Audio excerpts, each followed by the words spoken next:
Main text of Zhang Ailing's Half-Life Chapter 1. He and Manzin had known each other many years ago. It has been 14 years in total. It's really shocking. It immediately made him feel much older. Life flies by so fast, especially for people after middle age. 10 or 8 years seems to be a matter of time.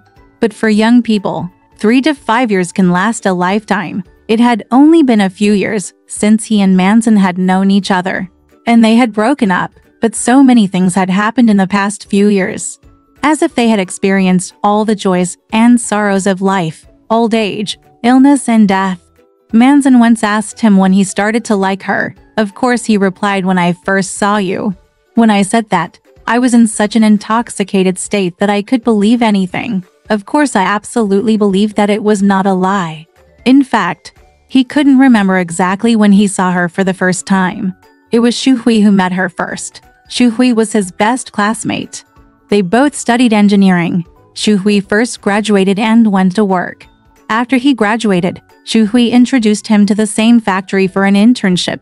Manzin also works in this factory, and her desk is next to Shu Hui.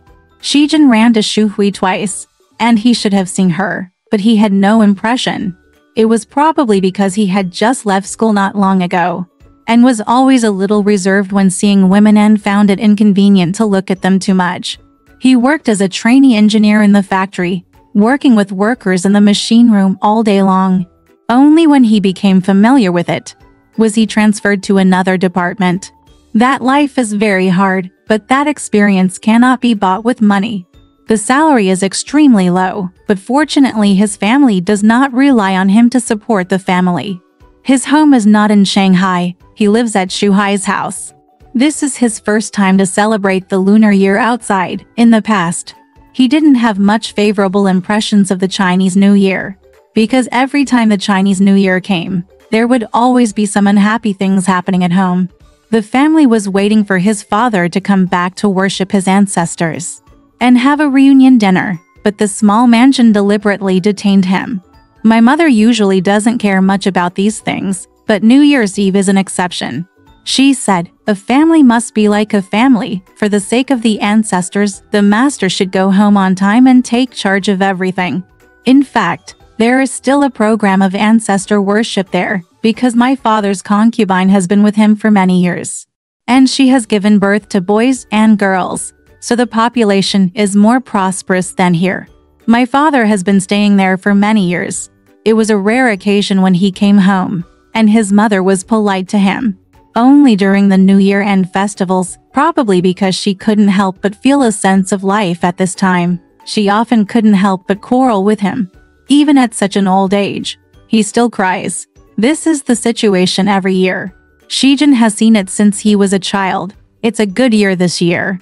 We don't celebrate the New Year at home, which saves us a lot of worries. But I don't know why, when the year comes, many people eat New Year's Eve dinner early and hear the sound of bamboo cutting everywhere, and an inexplicable sadness oppresses his heart. On New Year's Eve, Zhen had the New Year's Eve dinner at Shu Hui's house and invited Shu Hui out to watch a movie. He watched the movies in a row. There was also a movie at midnight that day. Watching such a play at midnight on New Year's Eve seemed to have a special flavor, a little desolate amidst the excitement. Their factory only has 3 days off, and the small restaurant they often go to for lunch won't open until after the 5th day of the Lunar New Year. On the 4th day of the Lunar New Year, they went to have dinner together, but Phil then had to go back. The streets were littered with little red confetti. Passing by a restaurant, the door was open, and Shu Hui said, "Let's eat here. This place probably won't officially open until it takes over from the god of wealth.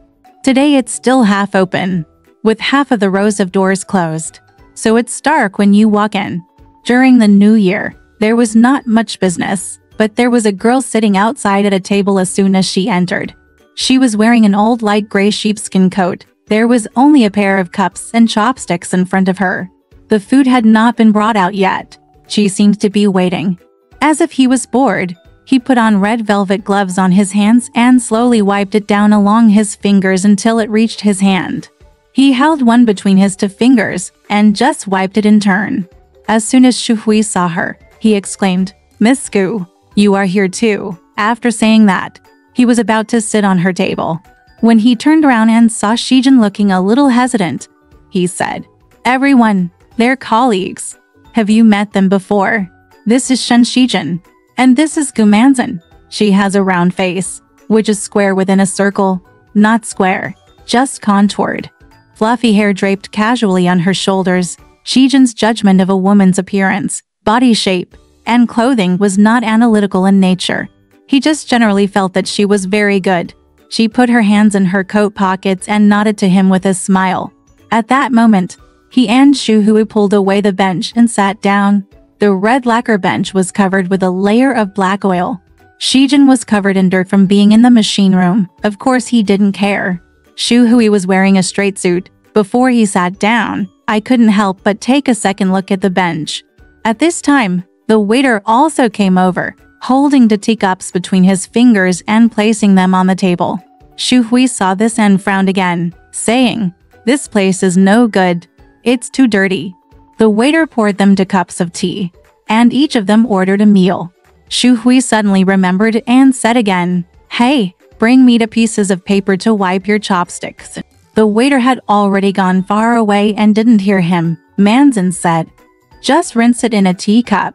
I don't think you want to eat this tea."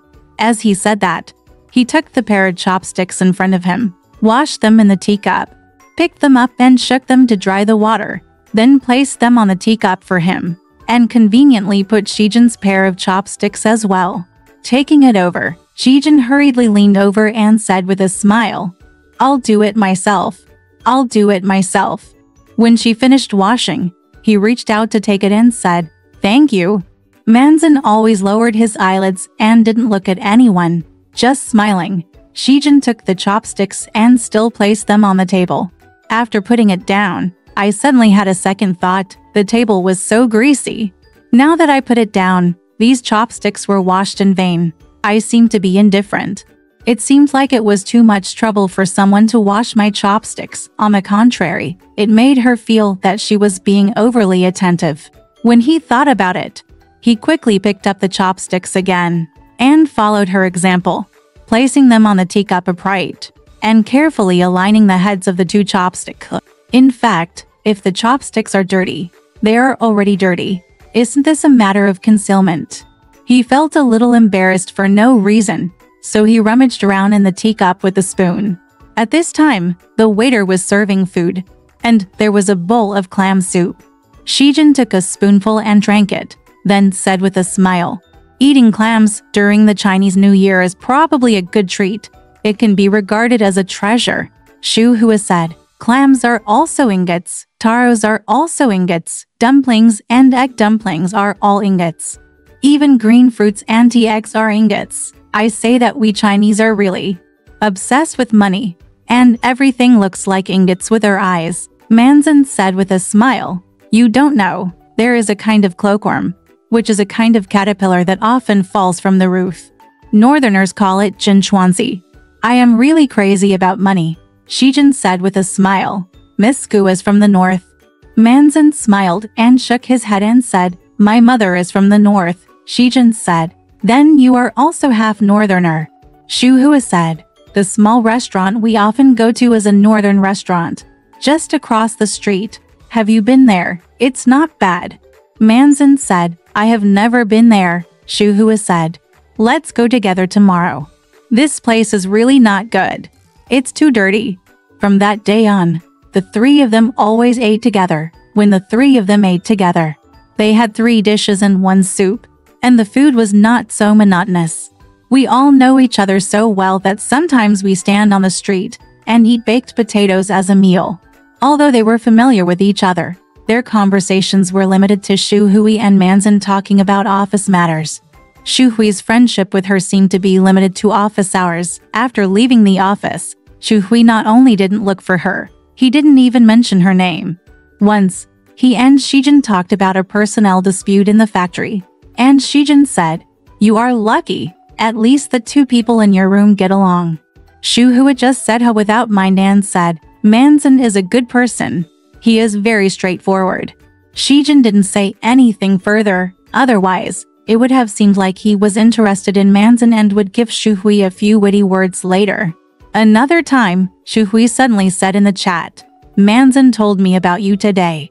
Zhen was stunned for a moment, and after a while he smiled and said, What are you talking about me? Shu Hui said with a smile. She said, Why when I am with you? I am always the only one talking. I told her, people said that I bullied you, and even my own mother defended you.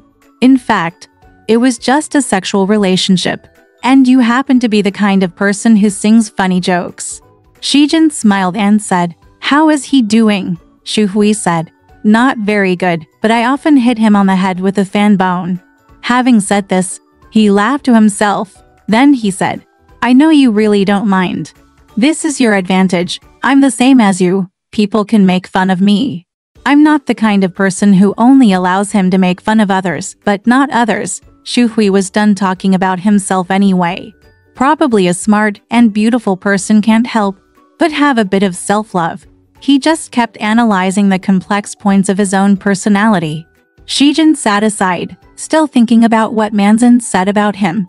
Their factory is located in the suburbs. Although there are a few shabby streets nearby, it is only a few steps away from the fields. Spring has arrived, and there is already a layer of green in the fields, but the weather is still as cold as ever. On this day, Zhen got off work at noon, washed his hands in a hurry as usual, and went to the main office to find Shu Hui. Shu Hui happened not to be in the room, and Manzin was the only one sitting in front of the desk sorting documents. She also wears a small red and blue plaid scarf indoors and wears a dark blue cloth burqa, which makes her look like a high school girl. The blue cloth robe has been washed until the velvet is grayish-white. The color has a gentle and elegant feeling, like the dark blue cover of a thread-bound book. Zhen smiled and said, Where is Shu Hui? Manzin tilted his head slightly towards the manager's office and whispered, I always like to wait until 5 minutes before leaving work and suddenly call you over. I have some important business to entrust you with. I'm afraid all bosses have this temper. Zhen smiled and nodded. He leaned on Shu Hui's desk, boredly reached out and flipped through the calendar hanging on the wall, and said, Let me see when the beginning of spring is. Manzin said, Spring has already begun. Zhen said, Then why is it still so cold? He still opened the calendars one by one and said, The calendars printed now are more frugal, only Sundays are red. I like the calendars we had when we were young. Sunday is red, and Saturday is green. When I saw the green words on Saturday, I felt really happy.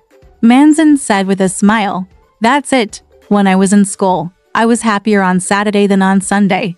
Even though Sunday is red, the sunset is already a bit better. Just as he was talking, Shu Hui came in.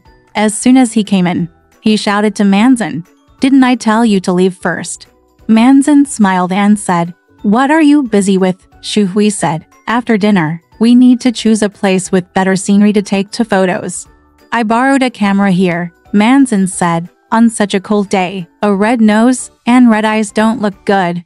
Shu Hui pursed his lips to Zhen and said, Well, it's all because of him. Their old lady wrote a letter asking him to send a photo.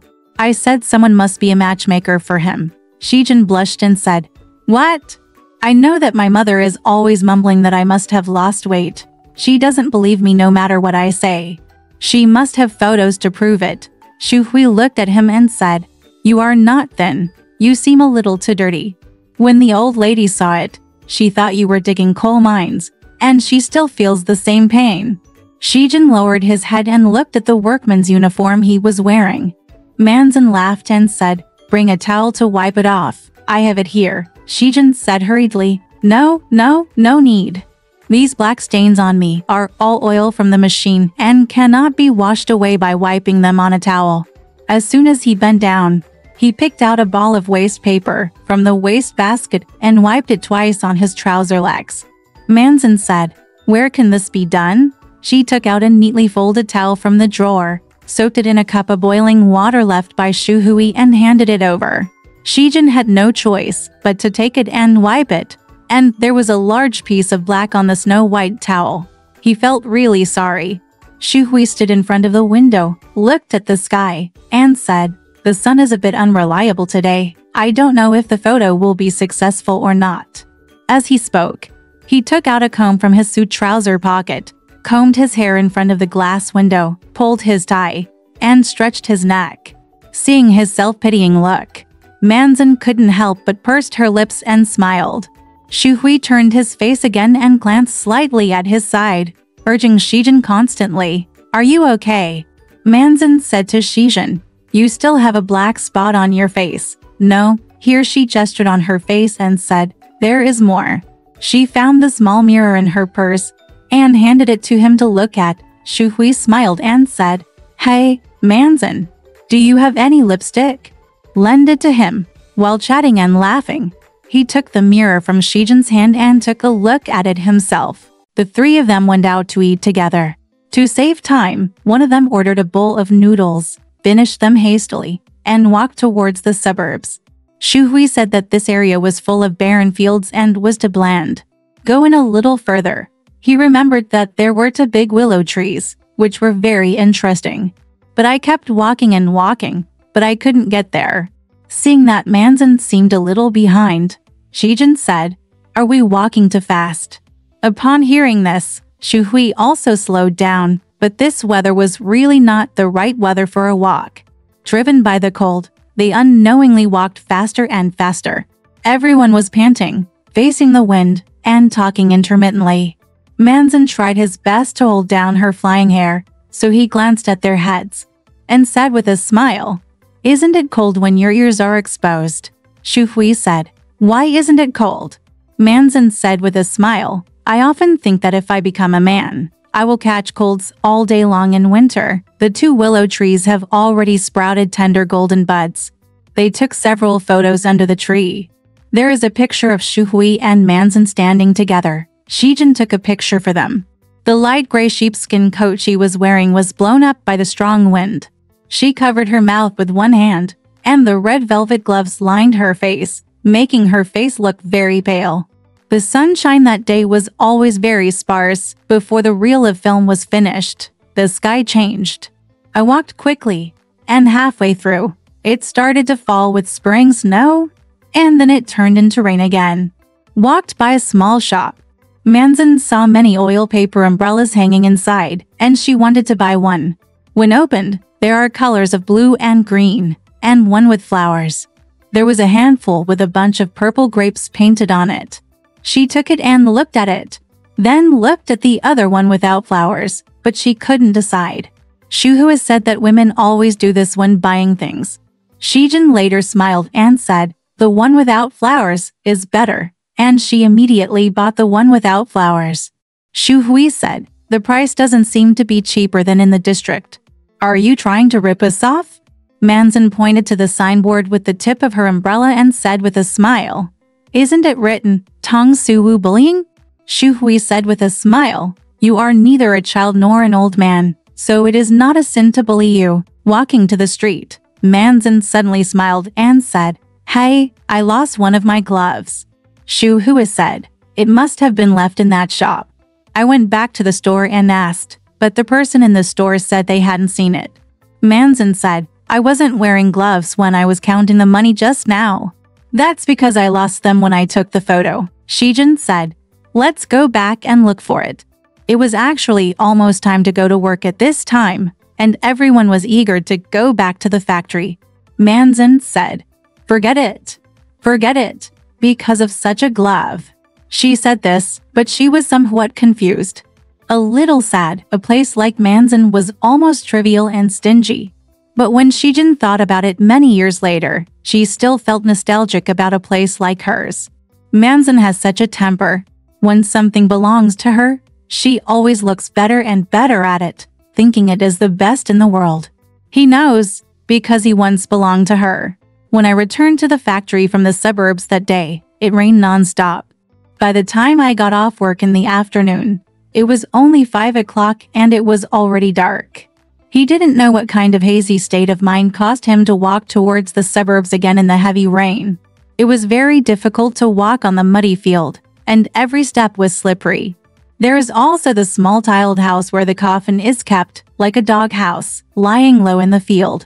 I didn't notice it during the day, but when I saw it in this dim rainy night, I had a strange feeling. It was quiet everywhere, only the barking of the royal dog could be heard. He didn't meet anyone along the way. Only once, he saw someone holding a lantern and a large apricot yellow umbrella passing by on the other side of the river. After walking for a long time, I found the two big willow trees. He used the flashlight to shine from a distance, and the red glove under the tree was illuminated. He felt happy at first, walked over, bent down, picked it up, shined the flashlight, and held it in his hand. After taking a look, he hesitated again. What should I say if I take it to her tomorrow? Isn't it obviously strange? I walked such a long way in the rain just to find this glove for her. His original intention was just to apologize, because he wanted to take photos, otherwise people wouldn't lose anything. But even he himself felt that this reason was not sufficient. So what? He really regretted coming here, but now that he was here and found the thing, he might not be able to throw it underground again. He lightly dusted the sand on it and stuffed it into his bag. Now that you have taken it, you have to give it back to others. Keeping it yourself is even more of a joke. At noon the next day, he walked upstairs to his office. Fortunately, Shu Hui happened to be called inside again by the manager. Zhen took out the muddy glove from his pocket. He could have said this or that, but in the end he didn't say a word. Just put it in front of her. If there was any expression on his face, it was one of grievance. For he had not thought of it at first. Otherwise he would not have asked for trouble and embarrassed himself like this.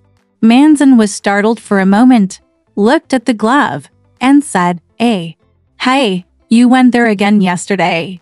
It's such a long way, it's still raining at this point. Shu Hui came in. Seeing Zhen's face, as if he didn't want to mention it, she mechanically kneaded the red gloves into a ball, held them in her hands, and stuffed them into her coat pocket while talking to him. Although her movements were very calm, her face slowly turned red. I felt something was wrong. My face was very hot, and the heat finally subsided, and my cheeks suddenly felt cool, as if they were exposed to a gust of cool breeze, which showed how hot I was just now. Even if you can't see it, others must have seen it. Thinking this way, I felt anxious and my face turned red again. Although she was so embarrassed for no reason at the time, it was fine afterwards. When they had dinner together, her and Zhen's attitudes were no different from usual. The weather in spring was hot and cold, and many people were suffering from colds. Manzin also fell ill one day and called the factory to ask Shu Hui to take a day off for her. That afternoon, when Shu Hui and Zhen returned home, Zhen said, Should we go and see her? Shu Hui said, It seems that she is seriously ill. She was just holding on yesterday. Come. Zhen asked, Do you know the address of her home? Shu Hui looked very hesitant and said, I know, but I have never been there. You have known her these days, and you have never heard her say what about the situation at home. It can be said that she has no mystery at all, but this is the only thing that makes her seem a bit mysterious. When Zhen heard what he said, he felt a little disgusted. Is it because he says she is too ordinary and has no mystery? Or is it because he suspects that she has some ulterior secret? It's hard to explain, but in short, it makes people doubly disgusted. Zhen said at the time, That's not mysterious at all. Maybe she has a large family and has no place to entertain guests. Maybe her family is still old-fashioned and doesn't approve of her making friends outside. So it's inconvenient for her to invite people to her home. Go? Shu Hui nodded and said, Whether they welcome it or not, I have to go. I'm going to ask her for the key, because there are 2 letters that I need to check the manuscript, and they are locked in the drawer by her, Zhen said. Then let's go. But is it too late to go to someone's house at this time? Dinner was already cooking in the kitchen, and a loud kailala was heard while cooking. The sound of cooking pots came to the upper floors. Shu Hui raised his hand to look at his watch, and suddenly heard his mother shouting in the kitchen, Shu Hui, someone is looking for you. Shu Hui ran downstairs and took a look and saw an unfamiliar child. Just when he was surprised, the child held up a bunch of keys and handed them over and said, My sister asked me to bring them here. These are the keys on her desk. Shu Hui smiled and said, Oh, you are Manzin's brother? How is she? Is she feeling better? The child replied. She said she is feeling better and can come tomorrow. Judging from the fact that he was only 7 or 8 years old, he was very experienced. After explaining what he said, he turned around and laughed.